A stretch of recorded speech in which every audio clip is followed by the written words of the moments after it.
गोळी. मी गोळी घाली ना. घाबरवताय कुणाला? घाला की गोळी. त्याच्या अगोदर मला घाला गोळी.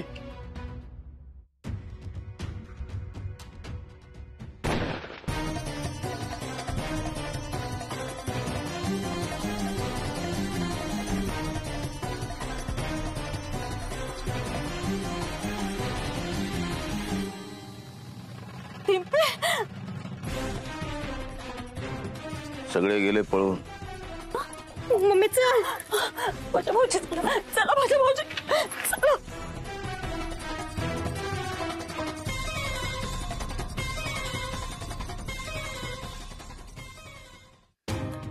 हो जामकर साहेब, मला पण गोळी मारा. माझ्या दोस्ताला मारलंय, मला पण गोळी मारा. होऊ द्या तुमच्या मनाचं समाधान, मला गोळी मारा. नाम्या शांत हो, शांत हो नाम्या. काही झालेलं नाहीये. आणि तुला काय माहिती बजावर गोळी चालवली आहे ते? मग अजून कोणावर चालवणार आहेत? तेव्हाच असतो ना समजांच्या पुढं येडा आहे नुसता. त्यालाच आपल्यासाठी तळमळ आहे डॉक्टर, त्यालाच आहे. मला माहितीये ना, माझ्यासाठी तो जीव बी देऊ शकतो. मारलं, माझ्या दोस्ताला मारलं डॉक्टर.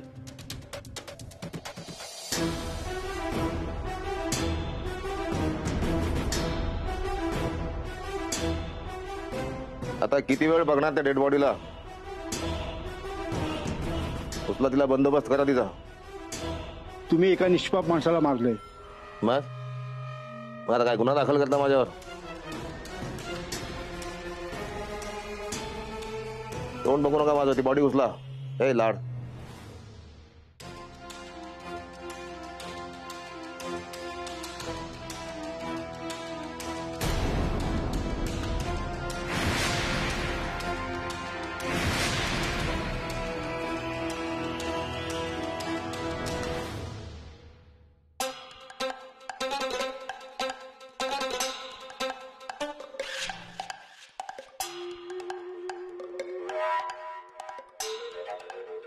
आपलाच माणूस आहे तो, डिपार्टमेंटचा. हे असले प्लॅन केल्याशिवाय गावातले लोक जागेवर येत नाही.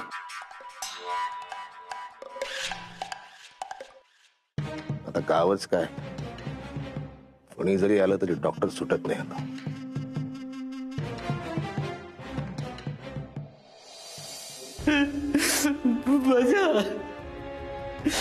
काय केलं लगा? कशाला माझ्यासाठी जीव धोक्यात घालायला आला होतास? एकटं पाडलं लगा मला. असं नको करू. तुम्हाला सोडून नाही जाऊ शकत, माझ्या नाही जाऊ शकत. अरे नाम्या, आपण आपल्या डोळ्यांनी पाहिलंय का?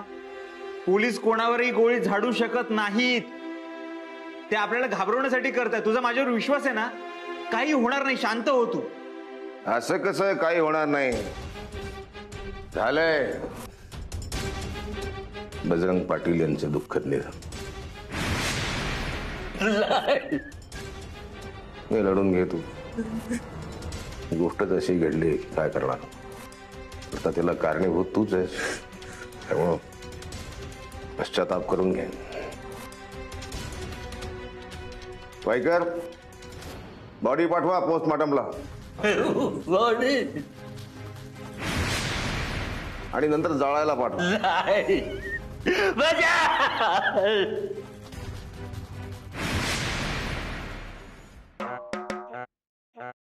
मरता मरता वाचलो आज.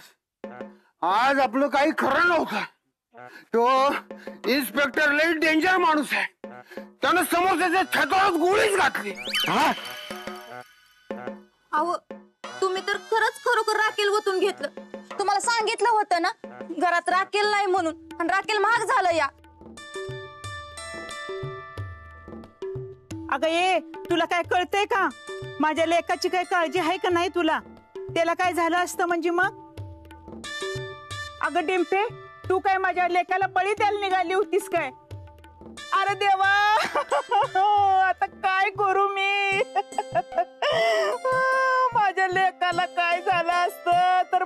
कसं होणार होत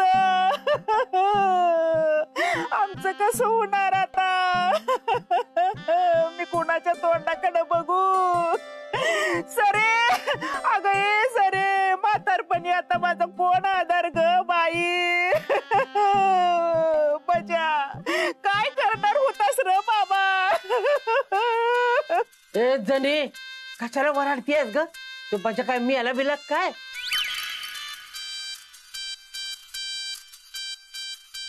हे म्हातारे तुला काय झालंय ग माझं मरणाव डपले नुसते तू हे आय नको गळा काढू मी जित आहे अजून आणि रवीने त्यांना घाबरायला मी केलं होतं सगळं अहो पण तुम्ही खरोखरच राखेल ओतून घेतलं की आता मी चूल कशानं पेटू काळजी करू नका कंगनी बाबा सगळ्याच चांगलं करणार हट कंगनी बाबा माझ्या आरती घे अरे राखल भिजला हो घेतला तर कापडा जळून जाईल. कंगनी बाबा रुसत्याल आरती घे नाही नाही मला आरती घ्यायचीच आहे. नाही नाही नाही नाही आरती घे घेऊ द्या अरे क्वार्टर पेटल त्यो अरे बघता का पकडा त्याला पेटवशील तेव्हा हा कंगनी बाबा रुसत्याल अरे आरती घे होय होय घेतली पाहिजे.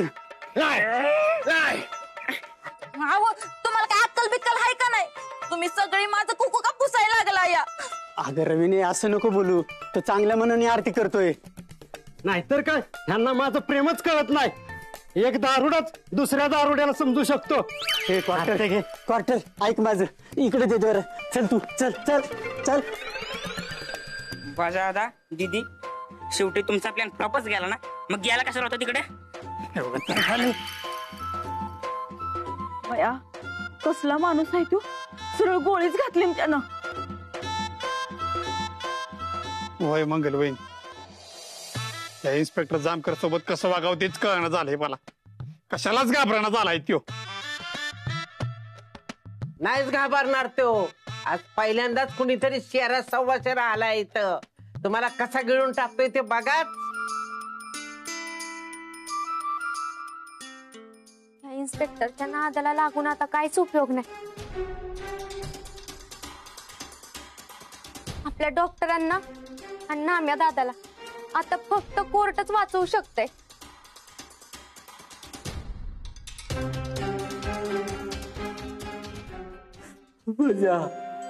माझ्या भावा रडतोय की ये की डोळं पुसायला खूप एकटं वाटतंय माझ्या. अरे सक्का भाऊ बी करणार नाही इतकं करतोस रे तू माझ्यासाठी. आई मारली बायको सोडून गेली तेव्हा तूच सावरलं ना का मला तूच सावरलं.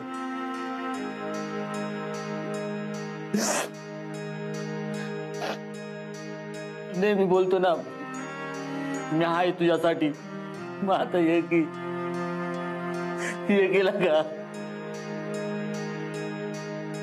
मिठी वार वाला आणि एकदम एकदा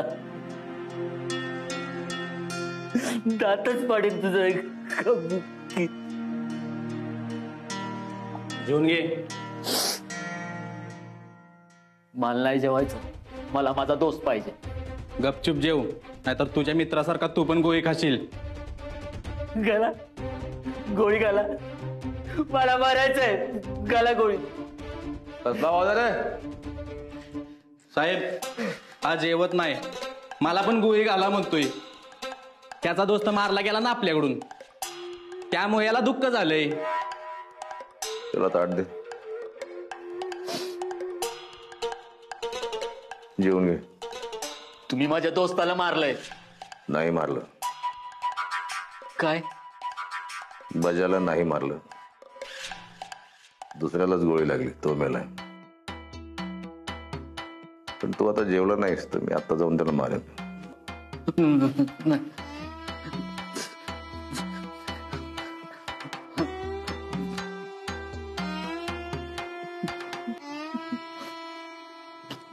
खरंच नाही मारणार होय माझ्या जिद्द आहे माझ्या जिद्द आहे माझ्या जिद्द आहे.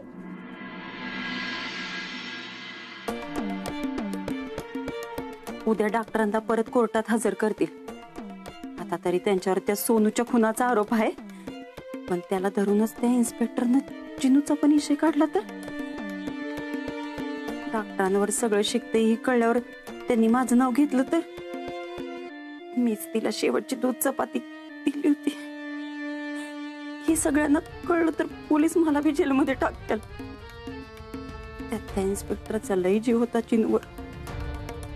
तो तर माझं कायच ऐकून घेणार नाही, सरळ मला फासावरच लटकवल.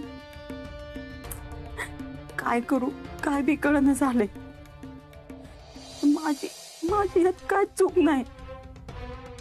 मी त्या पोरीला लई मायानं खाऊ घातलं होतं, पण माझं कोण ऐकून घेणार आहे. पोलीस तर सरळ जेलमध्येच टाकतील. मम्मी मला माझ्या खोलीतल्या भ्या वाटते. मी आज इथं झोपते तुमच्याजवळ. सरक ना जरा. मम्मी होय मम्मी कसला विचार करतेस एवढा? अगं झोपेना झाली. खरं सांगतेस ना? तुझ्या चेहऱ्याकडे बघून वाटतंय तुला कसलं तरी भ्या वाटतंय म्हणून. काय झालं? अगं उद्या कोर्टात काय होईल याचाच विचार करत होती. मम्मी तू विचार करून काय होणार आहे का? हे बघ मला विश्वास आहे. डॉक्टर सुट्ट्याल म्हणजे सुट्ट्या. तू नको टेन्शन घेऊ. तू झोप. तसंच झालं पाहिजे बाया. काय बी झालं तरी डॉक्टर सुटलं पाहिजे. वय मी इथंच झोपते. हा माझ्या जीवाला घोर लागून राहिली.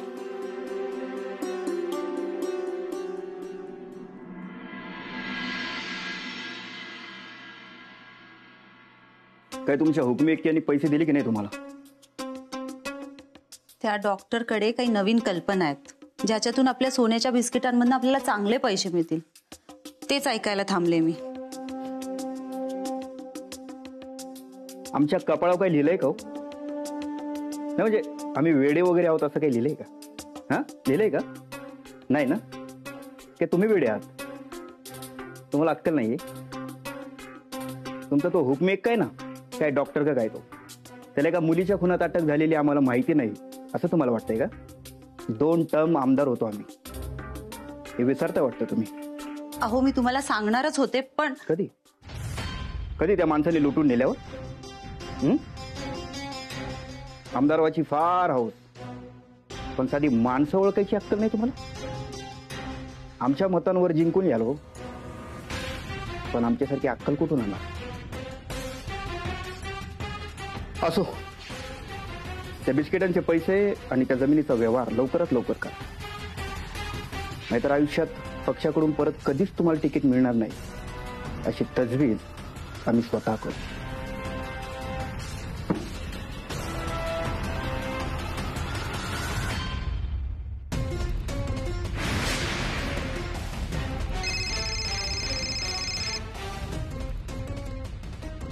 बोला मॅडम.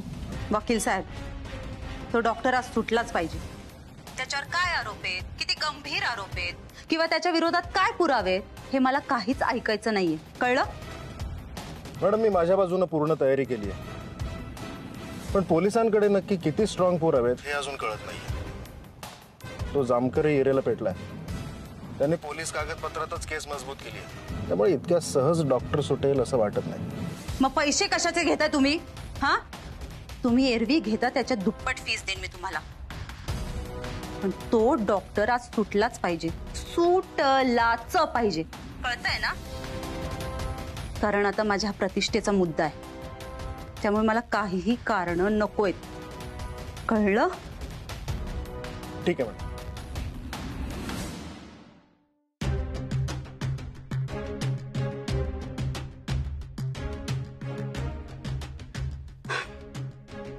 संपत, त्या सरकारी वकिलाचं नाव काय? पप्पा चला आवरलं ना? हा भाई. मम्मी कुठे आहे? नाही तेव्हा आपल्या आधी तयार असते. माझं एवढं लेट का? मम्मी हे काय? तुझं अजून आवरलं नाही? तुला कोर्टात नाही यायचं काय? नाही नाही मी येत नाही, तुम्ही जावा. मम्मी खरंच नाही येणार? अगं नाही म्हणलं ना, जावा तुम्ही दोघं. काय मंगल कोर्टात जायला नाही म्हणतीया? टोन्या, अरे सूर्य कुठे उगवलाय बघ रे जरा. सूर्य आकाशात उगावलाय.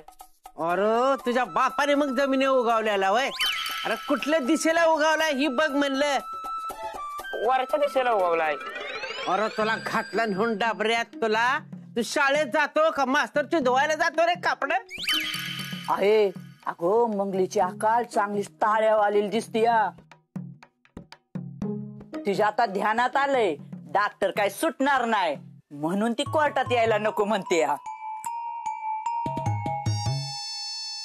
मग तर देवच पावला. मम्मी तुला पण खरंच असं वाटतंय बाई? नाही नाही अगं डिंपी, माझ्या मनात बी तसलं काही येणार नाही. उलट कंगनी बाबांसमोर सकाळी मागणं मागत होती आमच्या डॉक्टरांना लवकर सोडा म्हणून. वय मग कोर्टात यायला नाही का म्हणतेस? कोर्टात चिनूचा विषय काढला तर? नाही नाही मी आई ना कारण या सगळ्यात अडकायची, त्यापेक्षा नकोच. मंगल मंगल कुठं हरवलीस तू? अहो मला त्या इन्स्पेक्टरचं लई भ्या वाटतंय, तो मला बी आत टाकल. तुम्ही तुमचं दोघं जावा. अगं काय बोलतीस तू? ते इन्स्पेक्टर तुला कशाला आत टाकतील?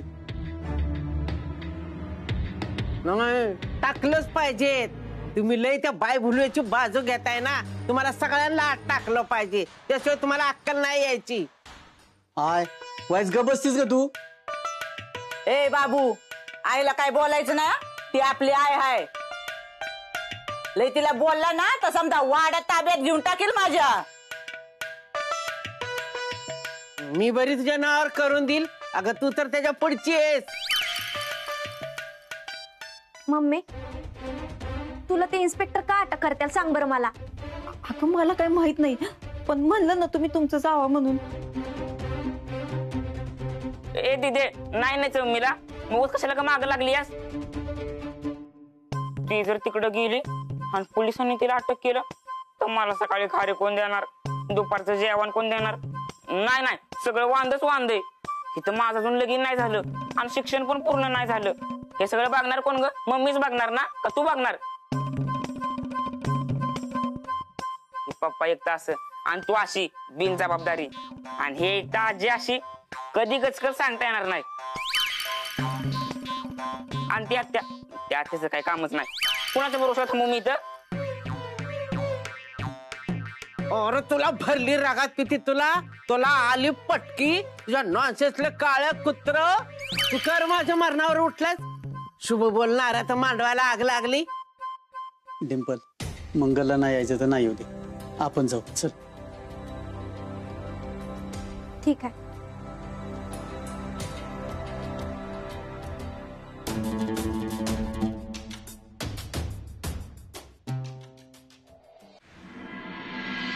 प्रोसीड. कोर्टाच्या कामकाजाला सुरुवात करा. नटवर सिंग हाजीर हो.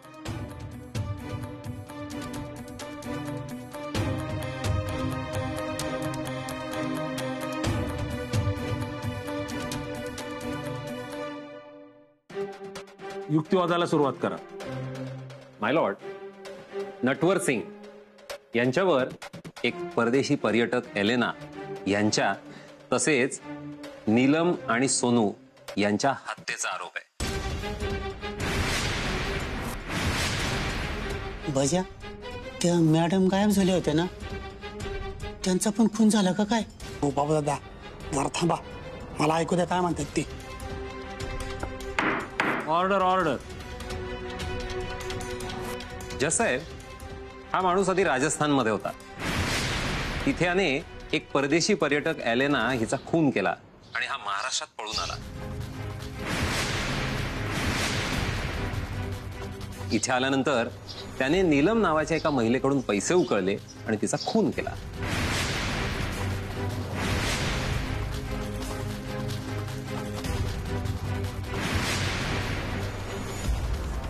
एवढंच नाही तर याने एका मुलीला आपल्या प्रेमाच्या जाळ्यात अडकवलं, तिला फसवलं, तिचा फायदा घेतला आणि तिचाही खून केला ह्यानं.